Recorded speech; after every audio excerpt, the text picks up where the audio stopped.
आप देख रहे हैं आंवला न्यूज।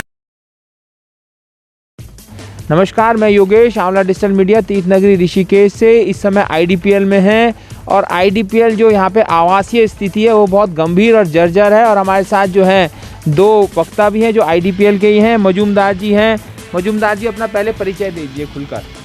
मैं ए.के. मजूमदार, अध्यक्ष रिटायरीज वेलफेयर सोसाइटी ऋषिकेश एवं संयोजक सेब आईडीपीएल फोरम। मजूमदार जी, जो ये हम आवासीय स्थिति देख रहे हैं बहुत जर्जर स्थिति में है। आपका कल आंदोलन भी था इस विषय को लेकर, इस पर जरा खुलकर बातचीत कीजिए। हाँ, इन विषयों पर हम बहुत समय से निरंतर प्रयास कर रहे हैं रसायन मंत्रालय से और उनके उच्च अधिकारियों से कि भाई हम लोग 2003 में रिटायर हुए हैं, लेकिन हमारा वेतनमान 1984 का था, क्योंकि 4 वेतनमान ड्यू थे, वो हमको नहीं दिया गया।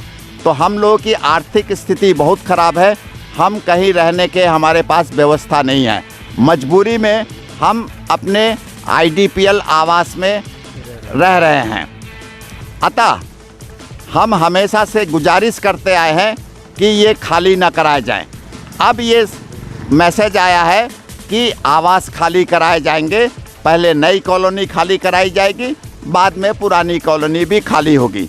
मेरा प्रश्न ये उठता है, एक तरफ हमारे प्रधानमंत्री जी कहते हैं कि वरिष्ठ जनों को आवास सुविधा मुहैया कराई जाएगी, और दूसरे ओर प्रैक्टिकली क्या हो रहा है, यहाँ हमारे संस्था के सभी लोग वरिष्ठ जन हैं, 70 से 80 वर्ष आयु के हैं, और उनको घर से बेघर किया जा रहा है। मजूमदार जी, नॉर्मली देखा जाता है कि किसी सरकारी विभाग में कहीं भी आप लोग नौकरी करते हैं तो एक जब रिटायरमेंट हो जाता है या कहीं नौकरी छूट जाती है तो उसके बाद आवास खाली कराने पड़ते हैं। तो यहाँ क्या परिस्थिति है कि आवास, नौकरी हट गई है पर आवास अभी तक रजिस्टर्ड है, बुक हैं?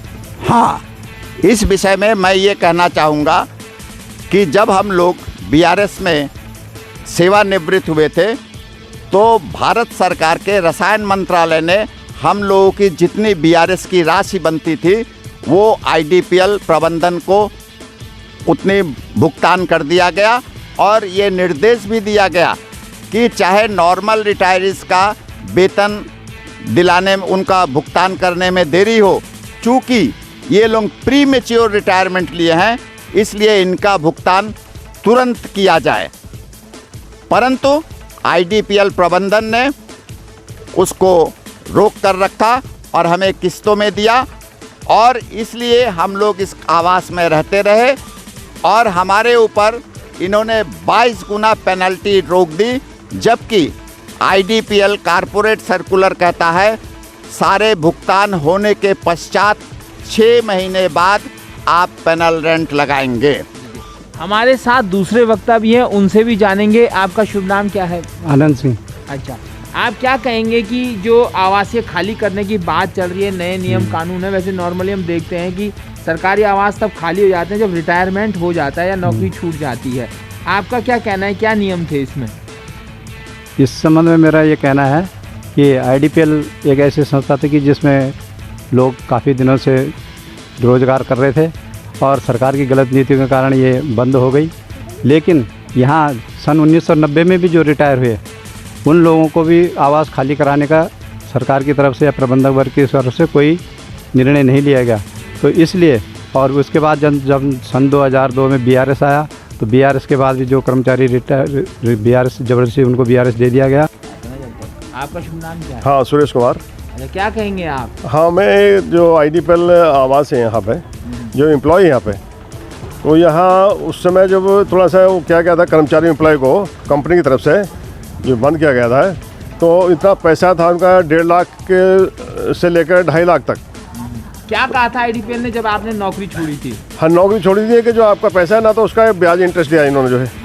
मतलब ये कहा था आप जन्म जन्मांतर तक यहाँ रहेंगे? न, कहा नहीं था। इतना वो नहीं पैसा मिला जो अपना आवास बना सकते थे हम।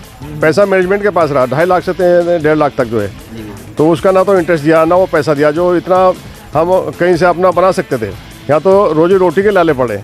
तो ऐसी स्थिति है, परिस्थिति ऐसी क्या है। कहेंगे आप, अपनी बात रखिए। तो मैं ये कहूँगा जो आवास है खाली ना कराया जाए ये, क्योंकि इतना पेमेंट तो इसका दे चुके हैं। कब तक रखें आप लोगों को आवास? हाँ, अभी जब तक व्यवस्था इनकी नहीं हो पाती अपने आप को, यही व्यवस्था करके दें आपको आवास की, नए आवास नहीं की। उसका जो इंटरेस्ट वगैरह है, पैसा जो है उसका BRS का जो है हमारा वो भी नहीं है। वेज वगैरह 30 साल से वेज नहीं हुआ था, वेज रिवीजन 30 साल से नहीं हुआ। वेज रिवीजन का भी पैसा दें उसका, वो अगर इनको एम्प्लॉय को सब देते हैं पैसा सब बना करके, तो वो तब हो सकता है। ये कंडीशन है माने पुराना जो आपका छुटाओ पैसा हाँ, ब्याज समेत आपको दे, तो आप कहीं ना कहीं व्यवस्था हाँ, तो तब व्यवस्था कर सकें ताकि वो बना सकते हैं। तो ऐसी हालात है, इसमें तो जीने और मरने का प्रेशर पैदा है सारे एम्प्लॉय का। तो आवास कैसे खाली करें? शुभ नाम क्या है? ये रमेश सिंह। अच्छा, क्या कहेंगे आप? मैं श्रीमान जी यही कहूँगा, क्योंकि यहाँ का जो मेडिसिन बनाने वाला कर्मचारी था बगैर मेडिसिन के मरा। 1965 में पंडित जवाहरलाल नेहरू का सपना था, और आज वो स्थिति आ कि हमें पेंशन भी बहुत ही कम रेट मिल रही है, 1000 रुपये में का पालन को। हमारे बच्चे लोग भी बेघर हैं, और यहाँ पे उत्तराखंड में रहने के बावजूद भी हमारे बच्चों को रोजी रोटी भी सही तरीके से नहीं मिल रही, ना ही उनकी नौकरी लग रही। अब हम जाएं तो जाएं कहाँ जाएं, क्योंकि सरकारी कमरे के विषय में सरकार हमें निकालने की चेष्टा कर रही है पूरी।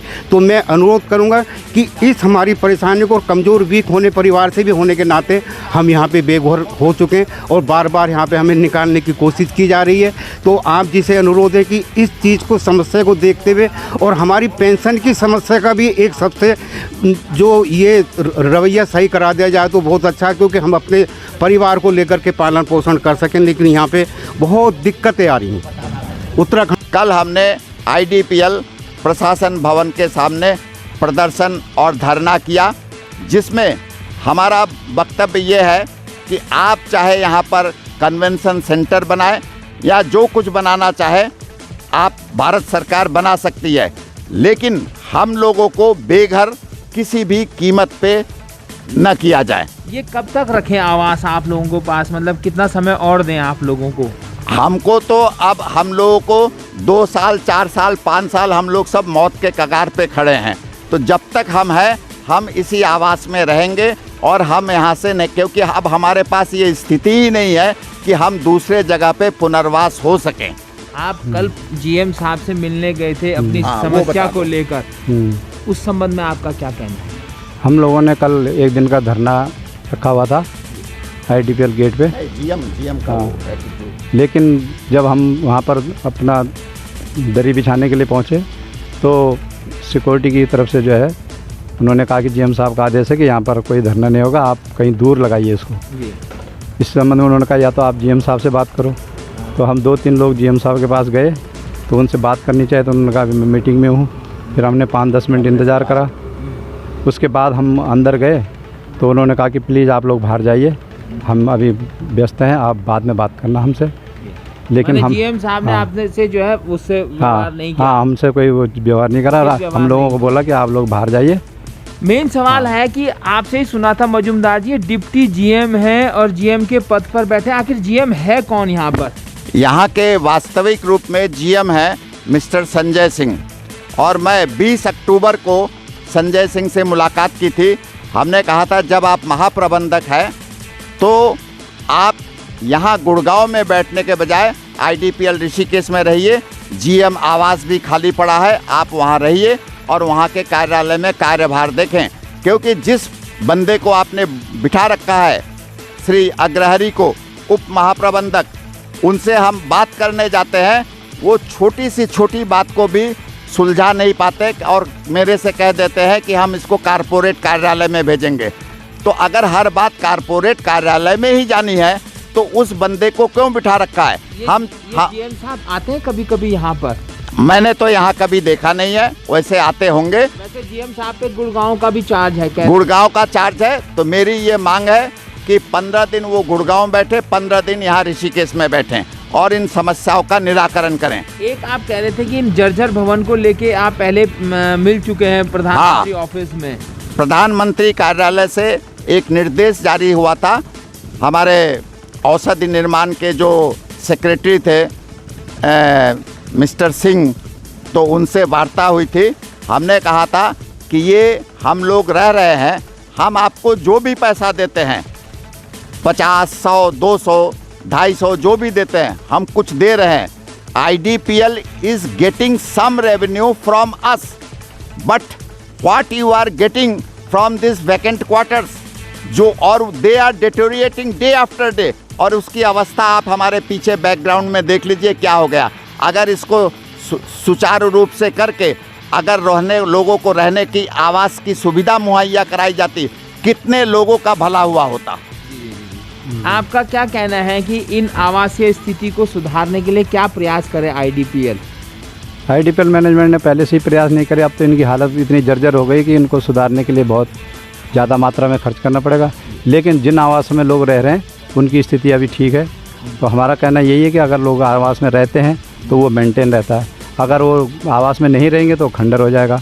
और जब तक सरकार की कोई बड़ी स्कीम नहीं आती तब तक जो है सभी लोगों को जो है आवास में रहने दिया जाए, हमारी यही मांग है। नमस्कार, मैं इस वक्त IDPL में हूं और जो कर्मचारियों का हमने जो बयान लिया था, पक्ष लिया था, उसके बाद हमने सोचा कि IDPL का भी जो है पक्ष लिया जाए। इनके जो है GM, प्रभारी GM से मिला जाए। जो डिप्टी GM है, प्रभार में बैठे हुए हैं, GM पद पर हैं, लेकिन उनके PS ने जब अंदर संदेश दिया तो उन्होंने कहा कि आप HR डिपार्टमेंट है उसके नेगी जी से मिलिए, लेकिन नेगी जी आज अनुपस्थित थे। पर हम डिप्टी GM से ही मिलने चाह रहे थे जो प्रभारी GM है, लेकिन उन्होंने मिलने से साफ इनकार कर दिया है। अब ऐसे में कभी कभी मीडिया पर ही पक्षपाती होने के आरोप लगते हैं, लेकिन जब मीडिया जो है बयान लेने के लिए IDPL की तरफ जाता है या कुछ से पक्ष लेता है तो वो जो है साफ मना कर देते हैं।